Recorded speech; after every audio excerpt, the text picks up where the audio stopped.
Hello दोस्तों, मैं हूं सुधीर और आप देख रहे हैं यूट्यूब का ऑनलाइन लर्निंग प्लेटफॉर्म शिक्षा सभी के लिए।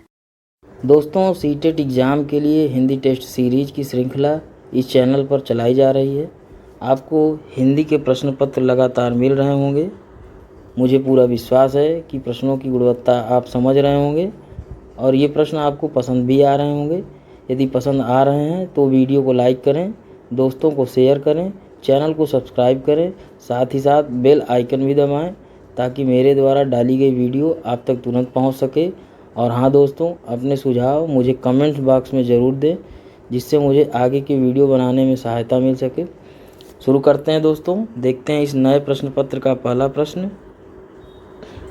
एक बहुसांस्कृतिक कक्षा में आप एक भाषा शिक्षक के रूप में किस बात को अधिक महत्व देंगे? विकल्प है पाठ्य पुस्तक के प्रत्येक पाठ को भलीभांति समझाना, बच्चों को भाषा प्रयोग के अधिक से अधिक अवसर देना, बच्चों को व्याकरण सिखाना, स्वयं शुद्ध भाषा प्रयोग। दोस्तों, बहुसांस्कृतिक कक्षा से क्या तात्पर्य है? बहुसांस्कृतिक कक्षा वह कक्षा जहाँ पर विभिन्न संस्कृतियों से ताल्लुक़ रखने वाले छात्र हों। ठीक, वैसे भी आप सभी जानते हैं कि भारत संस्कृति प्रधान देश कहा जाता है। यहाँ विभिन्न प्रकार की संस्कृतियाँ विभिन्न क्षेत्रों में पाई जाती हैं। तो दोस्तों, यदि बहुसांस्कृतिक कक्षा है और आप वहाँ पे एक भाषा शिक्षक के रूप में तैनात हैं, नियुक्त हैं, तो आप किस बात को अधिक महत्व देंगे? ठीक है, पाठ्य पुस्तक के प्रत्येक पाठ को भली भांति समझाना, बिल्कुल समझाएंगे। बच्चों को भाषा प्रयोग के अधिक से अधिक अवसर देना, बिल्कुल देंगे। बच्चों को व्याकरण सिखाना, बिल्कुल, ये तो काम ही है। स्वयं शुद्ध भाषा प्रयोग, एक अच्छे शिक्षक का कर्तव्य है कि वो स्वयं शुद्ध भाषा का प्रयोग करे, तभी तो वो अच्छा शिक्षक कहलाएगा, भाषा शिक्षक। तो इसलिए पाठ्य पुस्तक के प्रत्येक पाठ को भली भांति समझाना, बच्चों को व्याकरण सिखाना, स्वयं शुद्ध भाषा का प्रयोग, ये तो सही है। लेकिन चूँकि प्रश्न के हिसाब से आप अधिक महत्व किसको देंगे, तो बच्चों को भाषा प्रयोग के अधिक से अधिक महत्व अवसर देना, ये इस प्रश्न का सही विकल्प होगा, विकल्प बी। क्योंकि आपकी जो सीटेट के जो प्रश्न पत्र होते हैं उसमें NCF यानी राष्ट्रीय शिक्षा नीति और राष्ट्रीय पाठ्यचर्या रूपरेखा, इसका विशेष ध्यान रखा जाता है, क्योंकि ये प्रश्न जो है उन्हीं पे आधारित होते हैं। और राष्ट्रीय शिक्षा नीति, राष्ट्रीय पाठ्यचर्या रूपरेखा यानी कि शिक्षा से संबंधित जो भी आपके दस्तावेज हैं, जो भी नीतियां हैं, ये सदैव छात्र की तरफदारी करती है, छात्र की वकालत करती है और छात्र हित की बात करती है। ठीक है, कोई भी चीज़ शिक्षण से संबंधित हो वो छात्र केंद्रित होनी चाहिए। ठीक है, इसलिए इस प्रकार के प्रश्नों में आप इसी तरह के विकल्प, यानी कि जो छात्र केंद्रित विकल्प हो, उसको सदैव खोजने का प्रयास कीजिएगा और उस विकल्प के साथ ही आप जाइएगा और आपका वो विकल्प सही भी होगा। ठीक है, इसलिए इसका सही उत्तर होगा विकल्प बी। ठीक, देखें अगला प्रश्न दोस्तों। वाइगोत्स्की ने भाषा अर्जन के लिए सबसे अधिक बल दिया है। विकल्प है कक्षा में बोली जाने वाली भाषा पर, परिवार में बोली जाने वाली भाषा पर, समाज में होने वाले भाषा प्रयोगों पर, भाषा की पाठ्य पुस्तक पर। दोस्तों, वाइगोत्स्की, पहले तो इनका पूरा नाम लिव वाइगोत्स्की। दूसरा, एक प्रश्न यदि आपसे पूछ ले कि वाइगोत्स्की या लिव वाइगोत्स्की जो है कहाँ के रहने वाले थे, ये रूस के रहने वाले थे, ये रूसी मनोवैज्ञानिक है। ठीक है दोस्तों, फिर इससे एक प्रश्न और पूछ सकता है कि इन्होंने मुख्य रूप से किस पर कार्य किया है, तो विकास मनोविज्ञान पे इन्होंने मुख्य रूप से कार्य किया है। उसमें भी संज्ञानात्मक विकास के भाषा और चिंतन पर सर्वाधिक कार्य किया है। ठीक है, संज्ञानात्मक विकास के भाषा और चिंतन पर। दोस्तों, इनका एक कथन भी है जो मैं बता देना चाह रहा हूँ और बहुत अच्छा कथन है, हो सकता है आपको परीक्षा में देखने को मिले भी। इनका कथन है दोस्तों, भाषा समाज द्वारा दिया गया प्रमुख सांकेतिक उपकरण है। क्या है? भाषा समाज द्वारा दिया गया प्रमुख सांकेतिक उपकरण है। ठीक है, समाज क्या, परिवार, समाज, विद्यालय, मित्र मंडली, ये सभी जो है सामाजिक कारक जो हैं, ये इन्होंने इसमें सम्मिलित किया, इसको माना। ठीक है, और इनका तो कोड ही है, वाइगोत्स्की का कोड है सामाजिक और सांस्कृतिक। यदि विकल्प में या प्रश्न में सामाजिक सांस्कृतिक है तो विकल्प में आप वाइगोत्स्की जो है खोजेंगे, और यदि प्रश्न में वाइगोत्स्की है तो आप विकल्प में जो है सामाजिक और सांस्कृतिक सिद्धांत खोजेंगे। ठीक है, तो आप इसका सही उत्तर समझ गए होंगे, विकल्प बी जो है, विकल्प सी सॉरी, समाज में होने वाले भाषा प्रयोग। ठीक है, इस पर जो है वाइगोत्स्की ने बल दिया इसको सबसे अधिक। ठीक है, देखते हैं अगला प्रश्न। प्राथमिक स्तर पर भाषा शिक्षण का उद्देश्य नहीं है। दोस्तों प्राथमिक स्तर पर भाषा शिक्षण का क्या उद्देश्य नहीं है? ध्वनि चिन्हों में संबंध स्थापित करना, वर्णमाला को क्रम से कंठस्थ करना, विभिन्न संदर्भों में भाषा का प्रभावी प्रयोग करना, स्पष्टता एवं आत्मविश्वास के साथ अपनी बात कहना। दोस्तों प्राथमिक स्तर का जो कक्षाएं होती हैं, ठीक है, भाषा शिक्षण का क्या उसमें उद्देश्य नहीं होता है? ध्वनि चिन्हों में संबंध स्थापित करना, दोस्तों ये उद्देश्य होता है, क्योंकि यदि छात्र जो है ध्वनि चिन्हों में संबंध स्थापित नहीं कर पा रहा है तो दोस्तों मतलब यानी कि उसकी जो भाषा शिक्षा है वो सफल नहीं है, सही नहीं है। क्योंकि ध्वनि चिन्ह क्या है? क ख ग घ, ये सब ध्वनि चिन्ह ही तो हैं। इसमें संबंध बिठा लेगा तभी तो किसी वो शब्द की, किसी वाक्य की रचना करेगा। यदि वो संबंध नहीं बना पा रहा तो वो यानी कि न शब्द बना पाएगा ना वाक्य रचना कर पाएगा, इसलिए ये उद्देश्य होता है। ठीक है, वर्णमाला को क्रम से कंठस्थ करना। ठीक, तीसरा विकल्प विभिन्न संदर्भों में भाषा का प्रभावी प्रयोग करना। विभिन्न संदर्भों में भाषा का प्रयोग, मान लीजिए कक्षा 1 का बच्चा है वो नहीं कर पा रहा, लेकिन प्राथमिक स्तर में कक्षा 5 तक आता है, तो 5 का बच्चा से तो आप ये उम्मीद कर सकते हैं कि जिस संदर्भ में उसको बोला जा रहा है उस संदर्भ में जिस मतलब जहाँ भाषा का प्रयोग करना है उस संदर्भ में क्या वो भाषा का प्रयोग कर रहा है। ठीक है, तो ये भी उद्देश्य हो गया। स्पष्टता एवं आत्मविश्वास के साथ अपनी बात कहना, क्या छात्र स्पष्टता के साथ अपनी बात को रख रहा है, आत्मविश्वास के साथ अपनी बात को रख रहा है, ये भी उद्देश्य होता है। तो विकल्प बी जो है वर्णमाला को क्रम से कंठस्थ करना, दोस्तों ये उद्देश्य नहीं होता है। हालांकि छात्र जो है वर्णमाला को क्रम से कंठस्थ कर ही लेते हैं और कक्षा 1 में शुरुआत में ही कर लेते हैं। ठीक है, इसलिए इसका सही उत्तर हो जाएगा विकल्प बी। अगला प्रश्न देखें, भाषा की पाठ्य पुस्तक के लिए सबसे महत्वपूर्ण विकल्प का चयन करें। विकल्प हैं प्रश्नों की गुणवत्ता, उदाहरणों की बहुलता, आकर्षक चित्रों का समावेश, पाठों का उद्देश्यपूर्ण चयन। दोस्तों जो भाषा की पाठ्य पुस्तक है उसके लिए सबसे महत्वपूर्ण विकल्प कौन सा है इसमें से? क्या प्रश्नों की गुणवत्ता होनी चाहिए? बिल्कुल होनी चाहिए, प्रश्न तो गुणवत्तापूर्ण होने ही चाहिए। उदाहरणों की बहुलता, दोस्तों उदाहरण तो ठीक है 1 से 2 उदाहरण, लेकिन बहुलता से तात्पर्य कि बहुत अधिक उदाहरण भी कोई मतलब नहीं, क्योंकि 1-2 उदाहरण से वो समझ जाएगा। ठीक है, फिर उसके बाद वो खुद उन उदाहरणों को अप्लाई करना सीख जाएगा कि हाँ यार ये तो सेम है, सिमिलर है, इसी प्रकार का उदाहरण, यानी कि ये तो वही बात हुई। ठीक है, आकर्षक चित्रों का समय, ये तो बेहद आवश्यक है कि आकर्षक चित्र प्राइमरी स्तर पर होने ही चाहिए, क्योंकि बहुत से छात्र होते हैं चित्र के माध्यम से समझ जाएंगे, बिना हो सकता है उस चीज़ के बारे में ना पढ़े हो, जिस चीज़ के बारे में चित्र दिया और चित्र से ही वो पूरा अनुमान लगा लेते हैं, समझ जाते हैं कि हाँ ये चीज़ यही चीज़ कहना चाह रहा है, यही चीज़ समझाना चाह रहा है। ठीक है, पाठों का उद्देश्यपूर्ण चयन, दोस्तों ये जो है सबसे महत्वपूर्ण जो है विकल्प है कि पाठों का उद्देश्यपूर्ण चयन, क्योंकि उद्देश्यपूर्ण यदि पाठ का आप चयन नहीं करते हैं तो बालक का जो मानसिक और बौद्धिक विकास है वो सही नहीं आप कर सकते। ठीक है, इसलिए इस प्रश्न का सही उत्तर होगा विकल्प डी। देखें अगला प्रश्न, प्राथमिक स्तर पर बच्चों की भाषा शिक्षा के संदर्भ में निम्न में से कौन सा कथन असत्य है? बच्चे भाषा की जटिल और समृद्ध संरचनाओं के साथ विद्यालय आते हैं। सुधार के नाम पर की जाने वाली टिप्पणियों और निरर्थक अभ्यास से बच्चों में अरुचि उत्पन्न हो सकती है। बच्चों की भाषा संकल्पनाओं और विद्यालय में प्रचलित भाषा परिवेश में विरोधाभास ही भाषा सीखने में सहायक होता है। बच्चे समृद्ध भाषा परिवेश से सहज और स्वतः रूप से भाषा में परिमार्जन कर लेंगे। ठीक है दोस्तों, तो इसमें क्या कह रहा है कि प्राथमिक स्तर पर जो बच्चे हैं उनके भाषा शिक्षा के संदर्भ में कौन सा कथन असत्य है? दोस्तों असत्य पूछ रहा है। ठीक है, और अक्सर गलतियां हो जाती हैं सत्य और असत्य में, ध्यान थोड़ा सा आदमी नहीं देता है तो होता क्या है कि सत्य की जगह असत्य कर देता है और असत्य की जगह सत्य। ठीक है, तो थोड़ा सा दिमाग लगाने पर तीन विकल्प जो होते हैं वो समान होते हैं, इसलिए आप इससे भी समझ सकते हैं कि इसमें कौन चीज़ गलत है या कौन सी चीज़ सही है। ठीक है, क्योंकि 3 चीज़ जब एक समान होगी तो जाहिर सी बात है जो अलग होता है वही विकल्प होता है, तो बहुत होती है लेकिन कभी कभी गलती। तो विकल्प में क्या कह रहा है कि बच्चे भाषा की जटिल और समृद्ध संरचनाओं के साथ विद्यालय आते हैं। क्या यह आप मानते हैं ऐसा है? भाई बच्चा विद्यालय जाने से पूरी तरह की, क्योंकि पारिवारिक भाषा है, ठीक है, विद्यालय की एक मानक भाषा होती है लेकिन परिवार की मानक भाषा नहीं होती है। परिवार और जो उसके आस पड़ोस का जो वातावरण होता है, परिवेश होता है, वहाँ से वो भाषा सीख करके आता है, तो वो समृद्ध और जटिल तो ज़रूर होती है। ठीक है, ये विकल्प इसका सही। सुधार के नाम पर की जाने वाली टिप्पणियों और निरर्थक अभ्यास से बच्चों में अरुचि उत्पन्न हो सकती है। दोस्तों ये भी जो है सही है। सुधार के नाम पर की जाने वाली जो टिप्पणियां हैं और निरर्थक अभ्यास करवाएंगे यदि आप, तो बच्चों में अरुचि उत्पन्न हो जाएगी, ये सत्य बात है।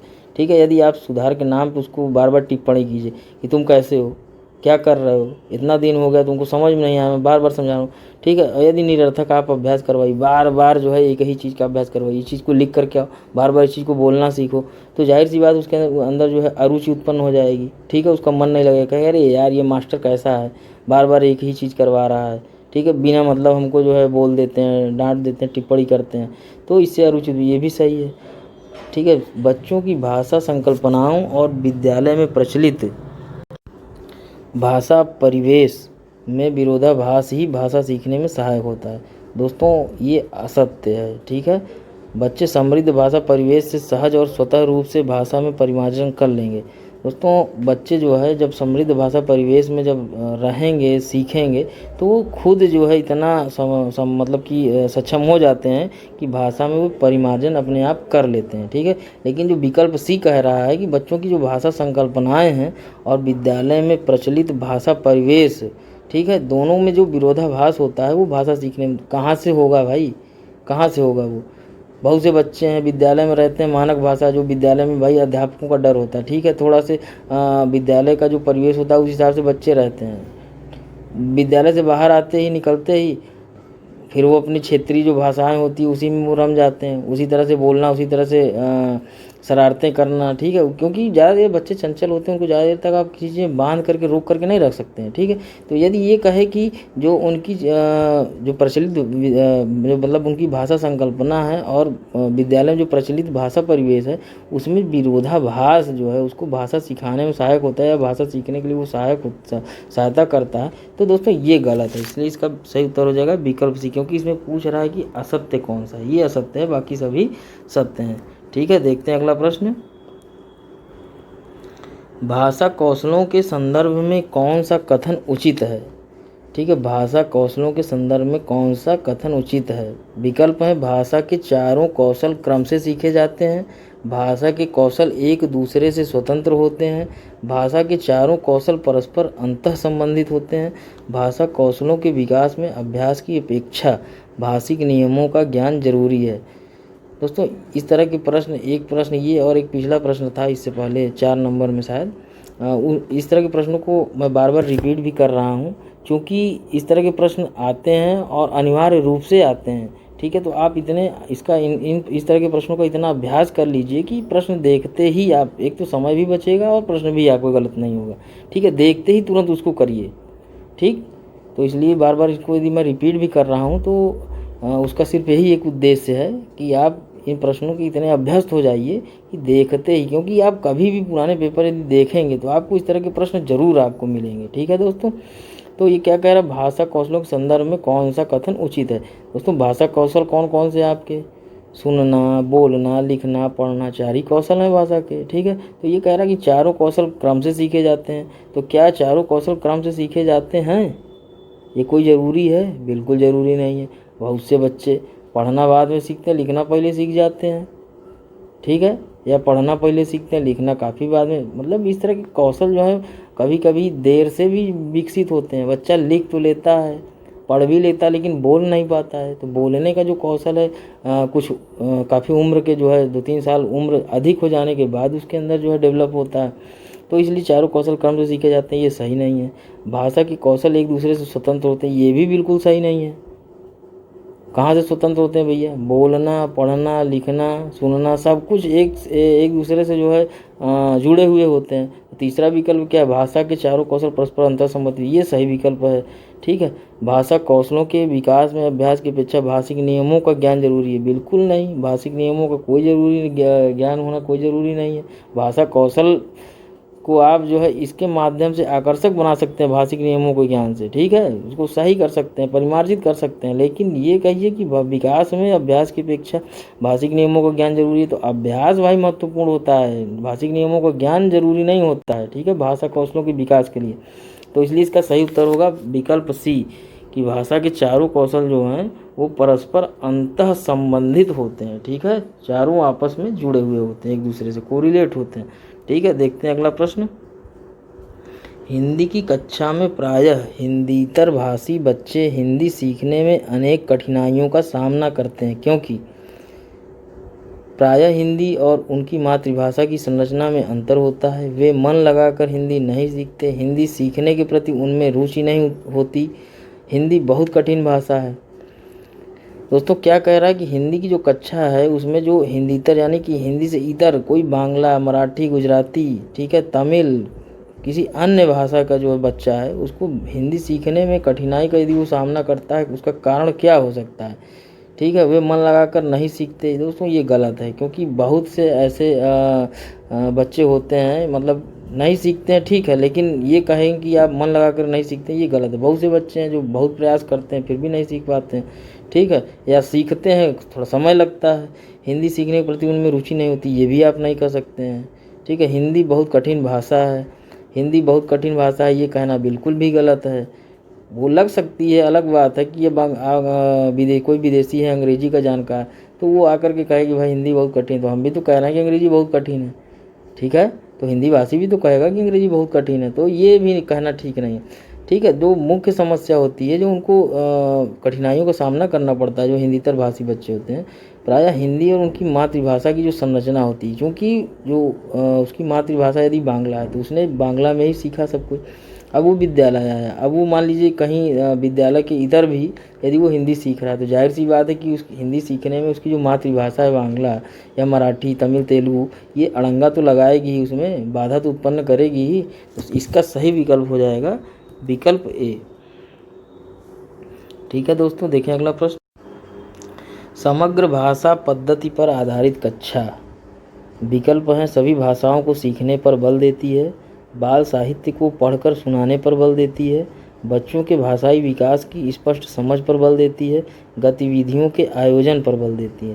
दोस्तों समग्र भाषा पद्धति आप राष्ट्रीय शिक्षा नीति या राष्ट्रीय पाठचर्या रूपरेखा दोनों जगह मिलेगा आपको। समग्र भाषा पद्धति की बात है, क्योंकि आप समग्र भाषा पद्धति से मतलब ये हुआ कि भारत जानते ही हैं कि विभिन्न प्रकार की बोलियां, भाषाएं यहाँ पे हैं। ठीक है, तो सभी के समावेशन की बात करता है, क्योंकि हर भाषा को महत्व देता है। तो उसका जो है उसका कारण ये है कि आप यदि सभी भाषाओं को जानेंगे, समझेंगे, तो आप एक अच्छा जो है आपका एक अच्छा भाषाई विकास भी होगा। ठीक है, और दूसरी चीज़ आपको, अब जैसे आप मान लीजिए अंग्रेजी नहीं जानते हैं, तो आप क्या अंतर्राष्ट्रीय स्तर पे किसी भी प्रकार का कोई चाहे व्यापार हो, चाहे कोई भी क्रियाकलाप आप कर पाएंगे? नहीं कर पाएंगे। इसीलिए समग्र भाषा की बात की जाती है। ठीक, तो विकल्प क्या सभी भाषाओं को सीखने पर बल देती है? बिल्कुल नहीं। बाल साहित्य को पढ़कर सुनाने पर बल देती है? बिल्कुल नहीं। गतिविधियों के आयोजन पर बल देती है? बिल्कुल नहीं। बच्चों के भाषाई विकास की स्पष्ट समझ पर बल देती है? बच्चों की जो भाषाई विकास है उसकी स्पष्ट समझ हो सके, इस पर बल देती है। ठीक है, इसलिए इसका सही उत्तर हो जाएगा विकल्प सी। देखते हैं अगला प्रश्न। गृह कार्य के बारे में कौन सा कथन उचित है? गृह कार्य देना अति आवश्यक है। गृह कार्य अभिभावकों को व्यस्त रखने का उत्तम साधन है। गृह कार्य कक्षा में किए गए कार्य का अभ्यास मात्र है। बच्चों की क्षमताओं स्तर के अनुसार गृह कार्य दिया जाना चाहिए। दोस्तों गृह कार्य देना अति आवश्यक है ऐसा बिल्कुल भी नहीं कह सकते। आवश्यक है लेकिन अति आवश्यक बिल्कुल भी नहीं है। ठीक है, गृह कार्य अभिभावकों को व्यस्त रखने का उत्तम साधन है, बिल्कुल गलत है। गृह कार्य कक्षा में किए गए कार्य का अभ्यास मात्र है, अभ्यास तो है लेकिन अभ्यास मात्र नहीं कह सकते आप उसको, ये भी गलत हो गया। बच्चों की क्षमताओं स्तर के अनुसार गृह कार्य दिया जाना चाहिए, बिल्कुल बच्चों की जो क्षमता है, जो उनका स्तर है, उसी के अनुसार गृह कार्य दिया जाना चाहिए। इसलिए इसका सही उत्तर हो जाएगा विकल्प डी। ठीक है, देखें अगला प्रश्न। प्रश्न संख्या 10 है दोस्तों। इसमें क्या कह रहा है कि निम्न में से कौन सी शिक्षण विधि पूर्व प्राथमिक स्तर के छात्रों के अनुकूल नहीं है? पूर्व प्राथमिक स्तर के छात्रों की बात कर रहा है कि उनके अनुकूल क्या नहीं है। विकल्प हैं मूर्त से अमूर्त की ओर, अमूर्त से मूर्त की ओर, पूर्ण से अंत की ओर, ज्ञान से अज्ञान की ओर। दोस्तों मुख्य रूप से इसमें जो विकल्प ए और बी है, मूर्त से अमूर्त और अमूर्त से मूर्त, यही दो हैं। पूर्ण से अंत और ज्ञान से अज्ञान, ये तो केवल प्रश्न विकल्प संख्या बढ़ाने के लिए है। ठीक है, तो मूर्त से अमूर्त क्या है? मूर्त से अमूर्त यानी कि आप किसी चीज़ को छात्र के सामने प्रस्तुत कर रहे हैं, फिर उससे संबंधित उसके क्या प्रयोग किए जा सकते हैं, ठीक है, आप उसको बता रहे हैं। तो एक उदाहरण यदि मैं देखूं तो सबसे अच्छा उदाहरण इस समय एक मोबाइल का उदाहरण ले लीजिए। आपने छात्र को मोबाइल दिखाया, मूर्त हो गया, ठीक। आप मोबाइल का क्या क्या प्रयोग कर सकते हैं, छात्र सिर्फ मोबाइल देख रहा है, उसको उसके प्रयोगों के बारे में जानकारी नहीं है। आप उसको बता रहे हैं कि इसका तुम क्या क्या प्रयोग कर सकते हो, इससे फ़ोन कर सकते हो, मैसेज भेज सकते हो, कोई मैसेज मंगा सकते हो, ठीक है, तरह तरह के ऐप इंस्टॉल करके आप गेम खेल सकते हो, बहुत सी चीज़ें आप बताएंगे। तो वो अमूर्त हो गया। वो देख क्या रहा है, वो मोबाइल देख रहा है, उसके प्रयोगों को वो जान नहीं रहा है, वो तो तब जानेगा जब वो करेगा, ठीक है। आपने बताया, वो जान गया, वो जब करेगा तो ये अमूर्त हो गया, ठीक है। वो कल्पना में हो सकता है कि वो मोबाइल से हम गेम खेल सकते हैं, हालांकि आजकल के बच्चे बहुत तेज़ होते हैं, उनको हमें आपको उतनी जानकारी शायद ना हो जितनी जानकारी आजकल के बच्चों को होगी, ठीक है। तो बात ये नहीं है, बात ये है कि मूर्त से अमूर्त क्या हुआ, और अमूर्त से मूर्त। आप मोबाइल की विशेषता आप उसको बता दीजिए, जो चीज़ वो जान ही नहीं रहा है। दुनिया भर की चीज़ें आपने बताया, मैसेज होता है, ये होता है, वो होता है, ठीक है। उसको बाद में आप पता चले कि वो ये तो वही मोबाइल है, ठीक। तो जो बेहतर विधि होगी छात्रों के लिए, प्राथमिक स्तर के जो छात्र हैं उनके लिए, कि आप पहले उस चीज़ को दिखाइए, उसके बाद फिर जो है आप अमूर्त की तरफ जाइए। तो इसमें कह क्या रहा है कि अनुकूल नहीं है, ठीक है। तो यानी कि मूर्त से अमूर्त की ओर ये सही है। पहले आप जो है उसको कोई चीज़ दिखा करके तब आप उसको उदाहरण बताइए, वो चीज़ ज़्यादा अच्छी होती। और अमूर्त से मूर्त की ओर ये गलत होगी, क्योंकि वो बच्चा थोड़ा सा उसको समझने में दिक्कत होगी, ठीक है। इसलिए इसका सही उत्तर हो जाएगा विकल्प बी, छात्रों के अनुकूल यह विधि नहीं है। अगला प्रश्न देखें। प्राथमिक स्तर पर भाषा आकलन का सर्वाधिक उचित तरीका है पाठ्य पुस्तक पढ़वाकर, पत्र लिखवाकर, प्रश्नों के उत्तर लिखवाकर, चित्र वर्णन और प्रश्न पूछने के अवसर देकर। दोस्तों, प्राथमिक स्तर पर यदि आपको भाषा आकलन करना है तो सर्वाधिक उचित तरीका क्या है? आप छात्र से क्या पाठ्य पुस्तक पढ़वाएंगे, पत्र लिखवाएंगे, प्रश्नों के उत्तर लिखवाएंगे, चित्र वर्णन और प्रश्न पूछने। मैंने पहले भी बताया है कि राष्ट्रीय शिक्षा नीति और राष्ट्रीय पाठ्यचर्या रूपरेखा बहुत ही महत्वपूर्ण है। यदि आप टेट और सीटेट का एग्ज़ाम दे रहे हैं, विशेषकर सीटेट का एग्ज़ाम, तो आपको ये पता होना चाहिए कि एनसीएफ और राष्ट्रीय पाठ्यचर्या रूपरेखा, इसमें क्या बताया गया है, क्या कहा गया है, ठीक है। क्योंकि इसके आधार पर ही सीटेट के लगभग सभी प्रश्न बनाए जाते हैं। क्योंकि राष्ट्रीय शिक्षा नीति, पाठ्यचर्या रूपरेखा ये छात्र हित की बात करते हैं, तो आप इस प्रश्न के विकल्पों में वह प्रश्न खोजिए जिसमें छात्र का हित हो या छात्र केंद्रित हो। पाठ्य पुस्तक पढ़वाकर, पत्र लिखवाकर, प्रश्नों के उत्तर लिखवाकर, यानी कि आप उसको एक तरह से क्रिएटिविटी किससे दे सकते हैं, ठीक है। यदि चित्र वर्णन और प्रश्न पूछने के अवसर देंगे आप उसको, तो जाहिर सी बात है कि उसकी क्रिएटिविटी, उसकी रचनात्मकता, वो उसका अंतर कौशल बाहर निकलेगा, आप उसको प्रदर्शित होगा। इससे आप उसका सर्वाधिक उचित तरीके से आकलन कर सकते हैं। तो पाठ्य पुस्तक पढ़वाकर, पत्र लिखवाकर, प्रश्नों के उत्तर लिखवाकर, ये गलत हो जाएंगे। विकल्प डी इसका सही उत्तर होगा, ठीक है। दोस्तों, मुझे लग रहा है कि सही समझ में आ रहा होगा आप लोगों को, कमेंट्स में बताइएगा ज़रूर। प्राथमिक स्तर पर एक भाषा शिक्षक से सर्वाधिक अपेक्षित है। प्राथमिक स्तर पर एक भाषा शिक्षक से क्या सर्वाधिक अपेक्षित है, ठीक है।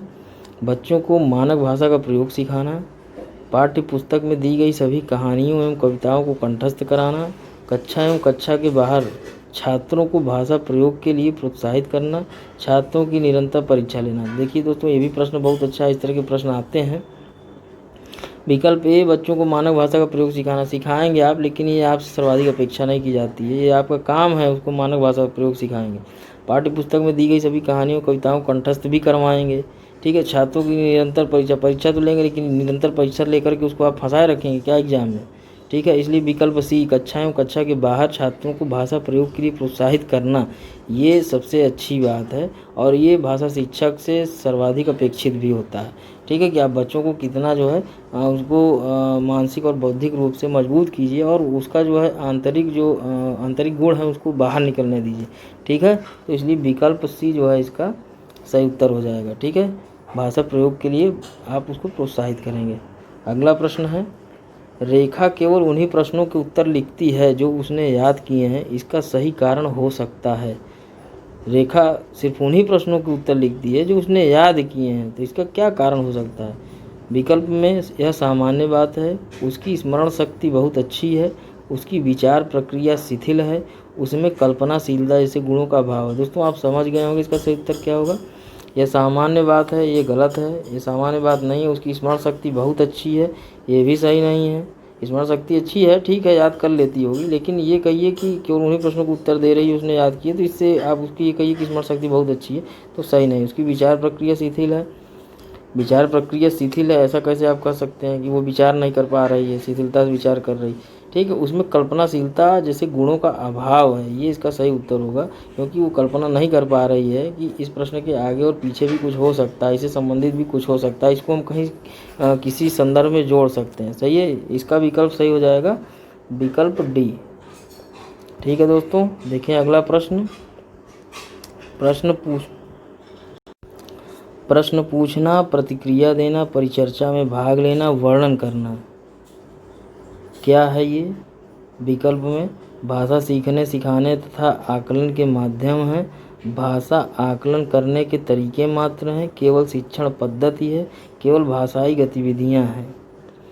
दोस्तों प्रश्न पूछना, प्रतिक्रिया देना, परिचर्चा में भाग लेना और वर्णन करना, ये क्या हैं? ये केवल भाषाई गतिविधियां हैं क्या? नहीं। केवल शिक्षण पद्धति है? बिल्कुल नहीं।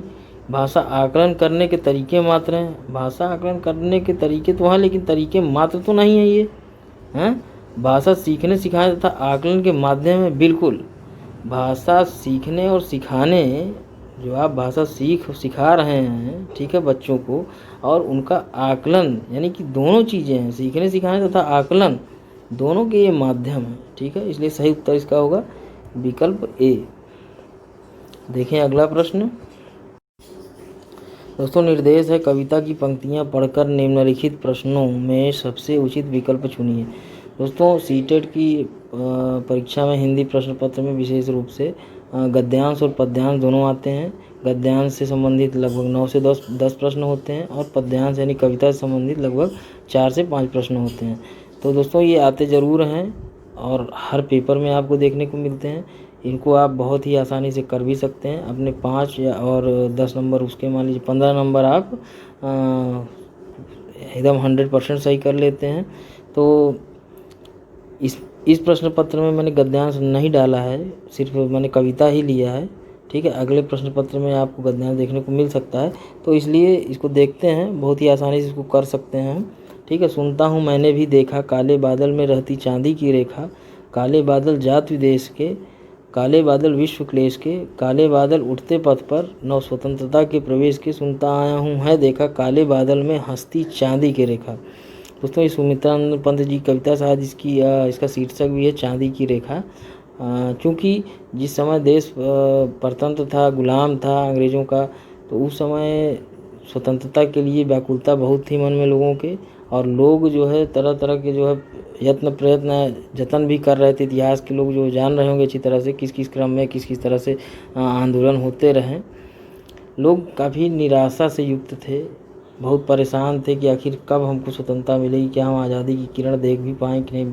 तो उस समय आंदोलनों को तेज करने के लिए, लोगों को निराशा से जगाने के लिए, ठीक है, आशावादी बनाने के लिए कवियों, लेखकों ने बहुत बड़ा योगदान दिया है। तरह तरह के अपने अपने लेखों और कविताओं के माध्यम से लोगों में उत्साहवर्धन करने का प्रयास किया, ठीक है। तो उसी क्रम में सुमित्रानंद पंत जी की भी एक कविता है, ठीक है, निराशा के बादल, और यानी कि बादल रूपी निराशा जो है वो, और चांदी की रेखा यानी कि उम्मीद की किरण, इस तरह से जो है, ठीक है, उन्होंने बताया है इस कविता में। तो ज़्यादा बातें नहीं करेंगे क्योंकि समय बहुत ज़्यादा लंबा वीडियो हो जाएगा, इसलिए प्रश्न पे आते हैं हम। काले बादल प्रतीक हैं गर्मी से मुक्ति, जातिगत वैमनस्य, मानसून द्वारा आने वाली खुशहाली, तूफान। दोस्तों काले बादल का यहाँ सीधा तात्पर्य है जातिगत वैमनस्य की है, ठीक है, इसलिए इसका सही उत्तर हो जाएगा विकल्प बी। गर्मी से मुक्ति, मानसून द्वारा आने वाली खुशहाली, तूफान, ये गलत हो जाएगा, ठीक है। देखें अगला प्रश्न। कवि क्या सुनने और देखने की बात कहता है? बादलों को, बिजली को, निराशा को, आशा की किरण को। दोस्तों बादलों को और आशा की किरण को, ये दो सिमिलर थोड़ा से सही विकल्प हैं, और बिजली को निराशा को ये दोनों गलत हैं बिल्कुल। ठीक है, और आप जब पढ़ेंगे वापस जाकर के कविता को तो आपको समझ में भी आएगा। और दोस्तों इसमें थोड़ा सा कन्फ्यूजन भी होगा आपको कि बादल को कह रहा है कि आशा की किरण को कह रहे हैं। ठीक है, लेकिन सीटेट में आप ये हमेशा ध्यान रखिएगा कि आप एक स्टेप आगे न जा कर के जो चीज़ें पूछ रहा है उसको सामान्य रूप से ही सोचने और समझने का प्रयास कीजिएगा, क्योंकि अक्सर गलतियां भी हो जाती हैं। ठीक है, तो बादलों को जो है कभी सुनने और देखने की बात कह रहा है। ठीक है, इसलिए इसका ये सही विकल्प हो जाएगा विकल्प ए। आशा की किरण आपको ज़रूर लगेगा, लेकिन यदि आप पढ़ेंगे तो आपको सही समझ में आएगा कि हाँ ये बादल की ही बात कर रहा है सामान्य रूप से। ठीक है, यदि विशिष्ट रूप से आप देखते हैं तब आपको आशा की किरण समझ में आएगा। ठीक, अगला प्रश्न है, काले बादल में रहती चांदी की रेखा, पंक्ति का भाव है। काले बादलों में चांदी की रेखा रहती है, विपत्तियों के बीच आशा की किरण दिखाई देती है, बादलों के टकराने से बिजली चमकती है, अंधेरे के बाद प्रकाश आता है। दोस्तों मैंने बताया ही था उसमें पढ़ते समय ही, काले बादल में रहती चांदी की रेखा मतलब कि विपत्तियों के बीच यानी निराशा के बीच आशा की किरण दिखाई दे रही। ठीक है, इसका सही उत्तर आप समझ गए होंगे, विकल्प बी होगा। अगला प्रश्न देखेंगे, काले बादल में रहती चांदी की रेखा में कौन सा अलंकार है। काले बादल में रहती चांदी की रेखा, इसमें कौन सा अलंकार है। उपमा अलंकार, रूपक अलंकार, उत्प्रेक्षा अलंकार, श्लेष अलंकार। दोस्तों उपमा अलंकार क्या है। उपमा अलंकार में होता क्या है कि इसमें उपमेय में उपमान मतलब उपमेय और उपमान की तुलना की जाती है और दोनों में समानता भी होती है। ठीक है, इसका उदाहरण क्या होगा, पीपर पात सरिस मंडोला, बहुत ही सरल अच्छा और बहुत ही प्रचलित उदाहरण है। ठीक है, पीपर के पत्ते की तुलना जो है मन से की जा रही है यहाँ पर। पीपर पात सरित मन मतलब पीपल के पत्ते के समान जो है मन डोला, क्योंकि पीपल पत्ता कहा जाता है ना कि हमेशा वो डोलता रहता है, हिलता रहता है। उसी तरह से मन भी जो है वो चंचल होता है, वो भी अभी यहाँ है थोड़ी देर में कहीं और, मतलब कि वो भी विचरण करता रहता है। तुरंत क्षण में भारत की सीमाएं लाग जाएगा, क्षण में जो है भारत की सीमा के अंदर आ जाएगा। तो इसलिए जो है, और वहाँ पे क्या है कि समानता भी है, मन भी आपका चंचल है मतलब हिल डुल रहा है, और आपका जो है पीपल का पत्ता भी। तो ये उपमा अलंकार होती है। रूपक अलंकार में क्या है, ये भी उपमा के ही समान है। यहाँ पे भी आपका जो उपमेय और उपमान दोनों का जो है तालमेल तो बन रहा है, लेकिन तुलना जो है तुलना तो होती है, लेकिन जो मतलब कि समानता है वो समानता नहीं होती। जैसे आपका पीपल पत्ता और मन दोनों में समानता है ना, लेकिन यहाँ पे इसमें क्या, इसका उदाहरण क्या है, पायो जी मैंने राम रतन धन पायो। ठीक, राम रतन धन यानी कि राम रतन की तुलना की गई है धन से, लेकिन दोनों में क्या कोई समानता है। यहाँ भी उपमेय में उपमान का आरोप तो हो रहा है लेकिन समानता कुछ भी नहीं है। भाई राम रतन है वो धन तो है नहीं। तो ये हो गया आपका रूपक अलंकार। अब बात हुई उत्प्रेक्षा की। दोस्तों उत्प्रेक्षा अलंकार का सबसे अच्छा तरीका ये होता है कि इसके बीच में आपको कुछ चिन्ह मतलब कि कुछ संकेताक्षर होते हैं वो आपको मिलेंगे। जैसे आपको मान लीजिए मिल गया मनो मानो, मनु मनहु, यानी कि इस तरह से कुछ ना कुछ जो है आएगा, जानो जनहु, इस तरह से कुछ ना कुछ जो है संकेत अक्षर जो है आपको उस सेंटेंस में आपको मिलेगा। ठीक है, जैसे इसका उदाहरण इसका जैसे मैं बताऊँ आपको, नेत्र मानो कमल हैं, बीच में मानो आया ना, तो ये कौन सा अलंकार, ये उत्प्रेक्षा अलंकार हो जाएगा। इससे अच्छा उदाहरण यदि आपको बता दूँ, उस वक्त मारे क्रोध के तनु कांपने उनका लगा, मानो हवा के जोर से सोता हुआ सागर जगा। मतलब उस वक्त मारे क्रोध के तनु कांपने उनका। दोस्तों ये जब महाभारत के युद्ध में अर्जुन के समय की ये घटना है, उसको जो है बोला गया है। ठीक है, मानो हवा के जोर से सोता हुआ सागर, यानी कि मानो हवा के जोर से, मानो आ गया ना, इसका मतलब ये उत्प्रेक्षा अलंकार हो गया। ठीक है, अब बात करते हैं श्लेष अलंकार की। पहली बात तो ये समझ गए होंगे कि आपका इसमें कोई नहीं, 3 गलत हो गया तो श्लेष ही सही है। ठीक है, श्लेष में क्या होता है कि कोई शब्द जो है एक ही बार प्रयुक्त होता है किंतु उसके अर्थ अलग अलग होते हैं। समझ रहे हैं ना। काले बादल में रहती चांदी की रेखा, यानी कि यहाँ पे काले बादल और चांदी की रेखा दोनों प्रयुक्त एक ही बार हो रहा है, लेकिन कि विभिन्न काले बादल जो है निराशा भी आप ले लिए। ठीक है, परेशानियों से भी आप जोड़ सकते हैं इसको। कई चीज़ों से जो है आप जोड़ सकते हैं, कई अर्थ इसके निकाल सकते हैं। ठीक है, चांदी की रेखा, उम्मीद की किरण, आशा की किरण, मतलब कई उससे जोड़ सकते हैं। ठीक है, इसलिए इसका सही उत्तर हो जाएगा श्लेष अलंकार। इसका जो उदाहरण है श्लेष अलंकार का आपने सुना होगा, रहीमन पानी राखी बिन पानी सब सून, पानी गए न उबरे मोती मान। पानी पानी पानी पानी पानी का अलग अलग अर्थ, तो वही चीज़ यहाँ पे भी काले बादल का भी कई अर्थ होता है, चांदी की रेखा का भी आप कई अर्थ लगा सकते हैं। ठीक है, इसलिए सही उत्तर होगा इसका विकल्प डी। अगला प्रश्न है, निम्न में से बादल का पर्यायवाची शब्द नहीं है। घन, जलद, पयोधर, जलज। दोस्तों सीधी सी बात है, जलज जो है वो बादल का पर्यायवाची नहीं है। जलज जो होता है, जलज, अम्बुज, नीरज, पंकज, ये जो है दोस्तों कमल का उदाहरण है, कमल का पर्यायवाची होता है जलज।